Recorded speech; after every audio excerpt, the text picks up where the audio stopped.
కృష్ణా జిల్లా అవనిగడ్డలో డీఎస్సీ విద్యార్థులు ఆందోళన నిర్వహించారు. మెగా డీఎస్సీని వెంటనే విడుదల చేయాలని నిరుద్యోగులు డిమాండ్ చేశారు. కూటమి ప్రభుత్వానికి వ్యతిరేకంగా నినాదాలు చేస్తూ డీఎస్సీని ప్రకటించాలని రోడ్డుపై బైఠాయించారు. డీఎస్సీ నిరుద్యోగులు వందలాదిగా రోడ్డుపై బైఠాయించి నిరసన తెలిపారు.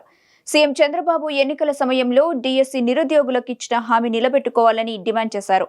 అవనిగడ్డలో రాజీవ్ చౌక్ వద్ద ధర్నా మానవహారం అనంతరం ప్రధాన రహదారి వెంట భారీ ర్యాలీ చేపట్టారు. ప్రతిపక్షంలో ఉన్నప్పుడు ప్రశ్నించిన పవన్ కళ్యాణ్ గొంతుక అధికారంలోకి రాగానే మూగపోయిందంటూ నినాదాలు చేశారు. దీంతో అవనిగడ్డలో కిలోమీటర్ మేర ట్రాఫిక్ స్తంభించింది.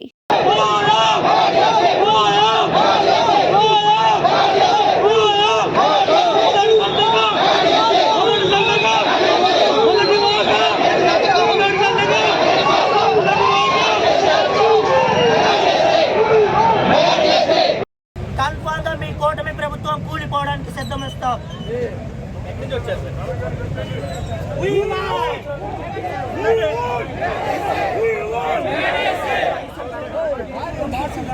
ఇబ్బంది పెట్టారు. కూటమి ప్రభుత్వం అధికారం కాగానే మొదటి సంతకం అని పెట్టింది. ఇప్పటి వరకైనా కూడా ఆ మొదటి సంతకం ఏమైందో ఇప్పటికీ అర్థం కావట్లేదు.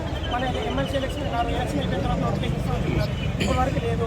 మళ్ళీ మండలిలో కూడా చెప్పారు, విజిట్ అన్నారు, ఎస్సీ వర్గీకరణ అన్నీ అయిపోయినాయి. ఇంకా ఇప్పటికైనా కూడా నోటిఫికేషన్ ఇవ్వడానికి కారణం ఏంటి?